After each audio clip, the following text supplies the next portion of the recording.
My dad told me a terrifying story about Grandma, and I told him one about Granddad. Part 3. This will be my final update. Last night, after calling the police, I returned home, and I told my father everything. He took my phone and started scrolling through the photos I'd taken. "Oh, God," Dad cried, pushing the phone back into my hands. I started gulping. "Do you think Granddad might be responsible for what happened to Mum?" Dad winced sharply. "Kara, I don't know whether I have the strength to grieve for your mother twice. I understand why he'd prefer to believe that Mum took her own life, rather than believe that someone took it from her. And perhaps I don't want the police to uncover the truth either. Perhaps I have nothing left to give. What I will say, however, is that Mum's death in 2018, though seemingly self-inflicted, was unfathomably awful. A mangled corpse in a car wreck. And I wonder why she'd want to end her life so painfully. Today, I took another sick day, and I spent it flicking through my photos, searching for answers. I kept stopping on the photo of me sleeping in my university dorm. He's always watching. That's what Grandma said in her note. Did he travel all of the way up here to stalk us? Maybe he used to return to their Devon hideout, but he must have abandoned that place after killing his wife. Where is he now?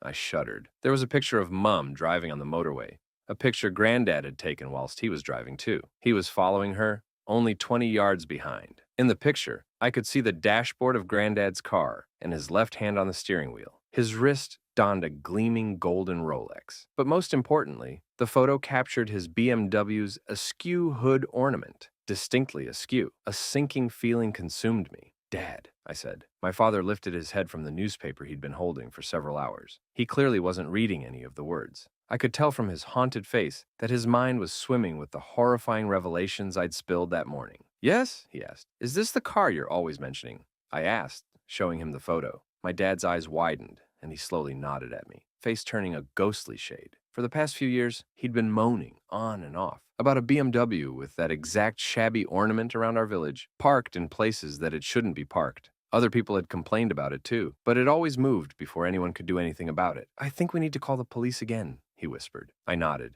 feeling more than a little queasy. Dad couldn't remember when or where he'd last seen the vehicle. As I said, his memory is awful, but I know that only a month or so ago, he moaned about it being parked on a double yellow line around the corner from our street. That meant Granddad had been here for years. Am I one of his victims or not? I wondered, continuing to scroll through the photos, whilst my dad talked to the police. Every photo of my mother and me had been taken at night. Granddad used the flashlight on his phone or the headlights of his car to illuminate his surroundings. And that made me think of other unusual things from the past few years. For instance, I frequently forget to draw my curtains before bed foolish, given that I'm a light sleeper, and there were numerous occasions on which I was rudely awakened in the early hours of the morning. A car's blinding, full-beam headlights would fill my small room. Every time, I'd grumpily get up and draw my curtains. That wouldn't completely block out the light from the road, but the car, strangely, would always drive away shortly afterwards, as if there were no point in loitering without being able to see through my window. Another unusual thing comes to mind when I think of that dreaded photo Granddad took in my dorm room. Was he watching me sleep at home too? I'm a forgetful person.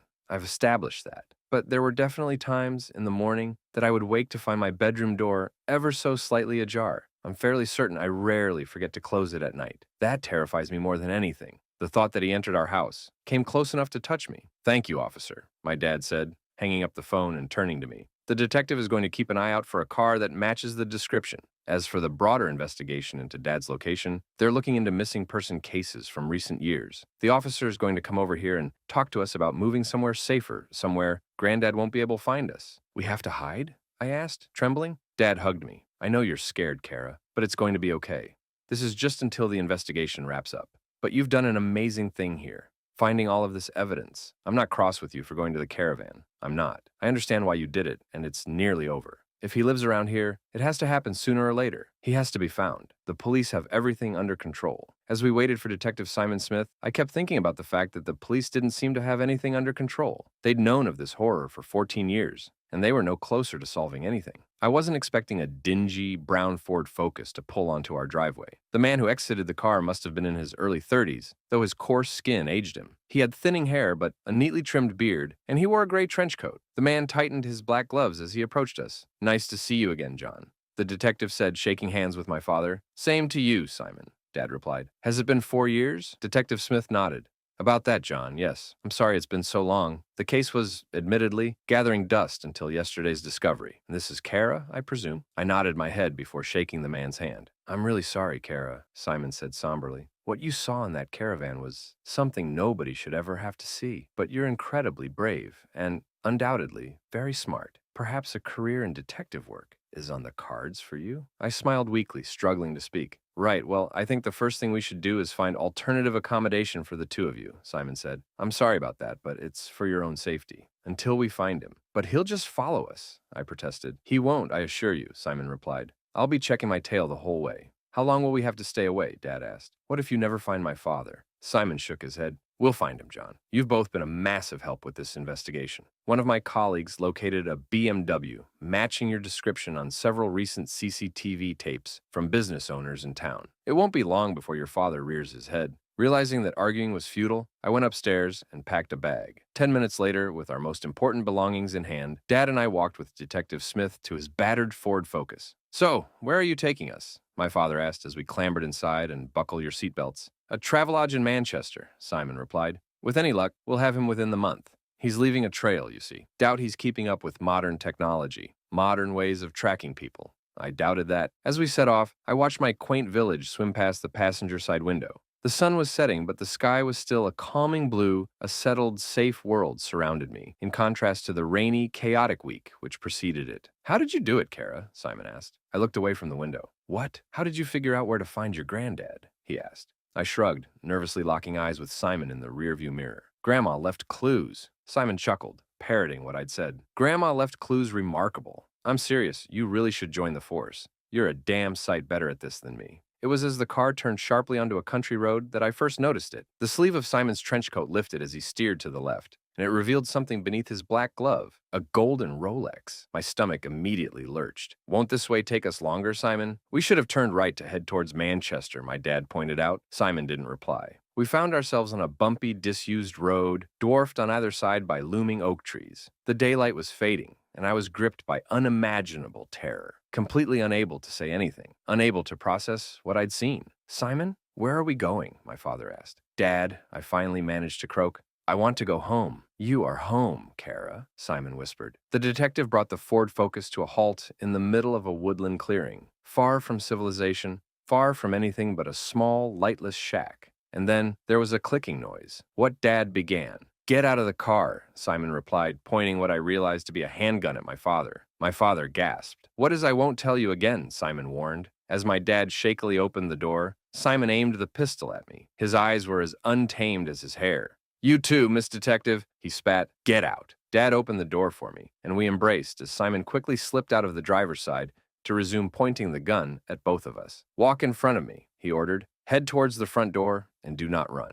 As Dad and I obeyed, I didn't dare look back at the lunatic. I huddled closely to my father and prayed that the hellish experience would end. Our feet were barely visible in the pitch-black forest, but we managed to stumble towards the front path of the shack. Open the door, John, Simon said. My dad lightly pushed the rickety wooden door, and it opened onto a black chasm. Move, Simon growled. We can't see, Dad said. Something prodded me in the back, and I turned slightly to see a torch in Simon's spare hand. He eyed me coldly until I took it. I was afraid to turn it on because part of me already knew what I would see, but it was worse, so much worse than the caravan. My dad yelled, and I silently unleashed a scream of terror deep in my mind. I was just as horrified to be faced with rotten walls, mostly covered in brown hair, but it was exactly what I expected. I didn't want to give Simon the satisfaction of seeing my fear, but it was there. What I hadn't expected were floorboards stained dark red. I know what it must have been, but there was just so much of it. Too much of it. I'll tell you a secret, Simon gleefully whispered in my ear, pointing at the walls. Underneath that soft, silky brunette wallpaper, you'll find a sturdy underlayer of smooth, skin-covered plaster. I uttered an involuntary yelp. Simon giggled. Don't worry, Kara. It decays, as do all beautiful things. We can always go downstairs for more, but don't you worry about downstairs. My dad and I embraced one another again. Head to the end of the corridor, the detective barked. What are you doing, Simon? Dad asked as we walked along the hair-walled, bloody-floored hallway of a derelict bungalow. Don't ask me, Simon replied, nodding at the door ahead. I shone the torch on the door handle, and my dad obliged Simon's request, twisting it. As the door lightly creaked open, I cast the light above my father's shoulder, not daring to squeeze past him. I hid in fear, and my father's gasp told me that hell itself waited inside the following room. Dad! My father gasped. I stepped inside, knees quaking, and found myself standing in a living room, much like the one in Granddad's caravan. It was coated with blankets of hair, every wall, floor, and furnishing. Everything but the fireplace, which burnt brightly enough for me to finally turn off the torch. And there was the man himself, sitting atop a brown-haired throne with its back to the fire. My grandfather, the bogeyman. He was barely a shadow, 80 years old at the very least, an emaciated skeletal man. How could such a weak thing strike so much fear in me? Sit, Granddad wheezed. Simon prodded the gun into each of our backs, and he shut the door behind us. My father and I sat on the soft, hairy floor. Clumps of matted locks stuck to my flesh, and it took every ounce of my willpower not to projectile vomit again. Dad was sobbing. "Why are you doing this to us, Dad? This is your family, Granddad repeated thoughtfully. With the fireplace behind him, he was little more than a silhouette, a dark outline, a faceless monster. And before Granddad had the chance to elaborate, Simon walked to the side of his master's throne. "You really don't know me, do you, John?" Simon laughed maniacally, aggressively jabbing the gun in my direction. "Why don't you tell her about her mother? Your slut of a wife." The light of the crackling flames danced across the detective's scruffy, patchy head of brunette hair. "What are you saying?" Dad asked in a croaky whisper. "What are you saying?" Simon mocked. "You and Rachel. You were 16 and you were in love. On prom night, your whore passed out and she got knocked up. Tell Kara. Confess, or I'll hurt her." Dad had tears in his eyes, and he turned to me. His face told me that this was not news to him. "Your mother was— Oh, I never wanted to tell you this. Your mom made me promise that we wouldn't ever tell you. But she was raped, Kara. We didn't want you to know. We wanted to spare you that story. It was long before you came along," my father whimpered. He weaved his fingers into mine, gripping my hand tightly. I managed a smile and nodded through my tears. This seemed to anger Simon. "Look at me, John," the detective hissed. But Dad didn't. "Look at me, you coward!" The psychopath screamed, suddenly unloading a round into the wall. The deafening roar of the handgun petrified me. I shrieked, squeezing the life out of my father's hand. Dad quickly lifted his head to lock eyes with the crazed man standing before us. "Tell her," Simon said calmly. "You know me, don't you? You know me." Dad's eyes widened, and he shook his head, having reached a realization. "Yes, John."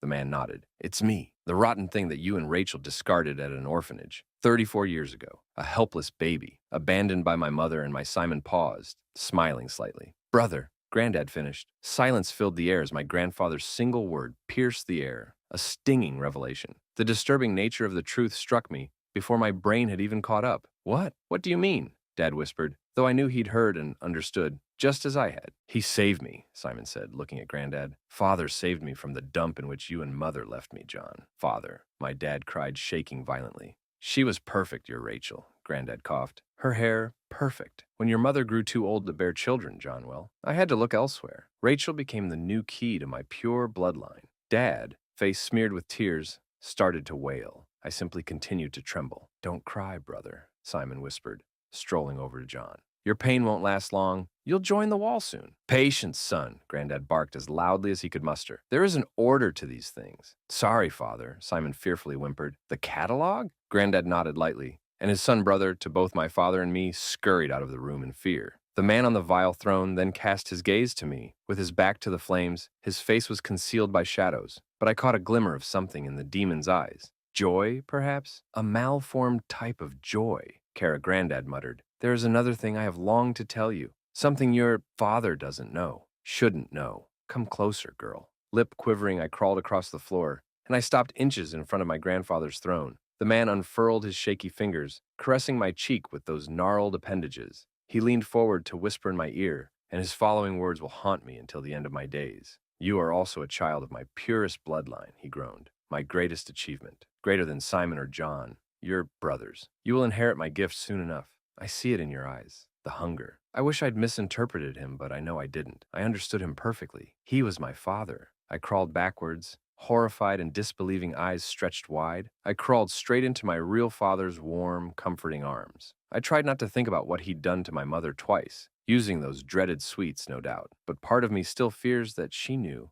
on some deeper level, knew what Granddad had done to her. And now I fear what he might have been doing to me in my sleep. Did you kill her, Dad?" My father blubbered. "Did you kill Rachel?" Granddad sighed, though it was little more than a strained wheeze. "All perfect things must be preserved in the catalog, John. Otherwise they tarnish. But the bloodline continues. Don't worry." The detective re-entered the room, and I turned to see that he was holding a Polaroid camera in his free hand. "They're ready to be cataloged, Father," and Simon began. Everything happened in a flash of movement. My father, utilizing Simon's brief moment of distraction, sprang towards him. Dad propelled from the floor with such speed and force that, when he collided with the detective, the two of them hurtled through the open doorway into the main corridor. And my granddad, if I should even call him that anymore, howled like a wounded wolf, supporting his brittle body on the armrests of his throne as he attempted to stand. I don't know what overcame me, but my body moved before I'd made any sort of conscious decision. I lurched forward and roughly thrust my hands onto my grandfather's bony chest. He felt cold. Even by the scorching fire, he felt cold.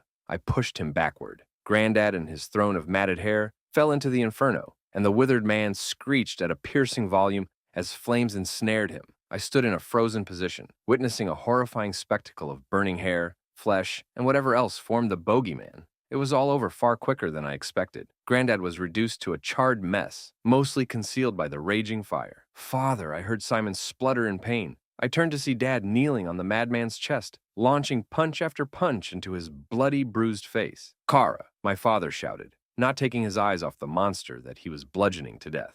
"Call the police." I quickly scooped my phone out of my pocket, dialed 999, and the rest was a blur. Dad managed to stop just short of killing Simon. I had nightmares of the detective's corrupt colleagues turning a blind eye and arresting us instead, but they apprehended Simon without a moment's hesitation. I hope that monster never sees the light of day. I know he was molded by my grandfather, but I don't care. I wish I'd pushed him into the fire too. Is that Granddad speaking? Have I inherited his insane bloodlust, as he promised? As the police spoke to my father, I eyed the fireplace in a trance. I stood still for a good hour or so. Eventually, I managed to pull my gaze away and leave with Dad, though there was nothing left of Granddad. I had to make sure that I'd burnt him to ashes. The man spent so many years living in the shadows, an immortal specter that watched us night and day. I'll never truly believe that he's gone for good. After all, the bogeyman is dead, but his bloodline lives.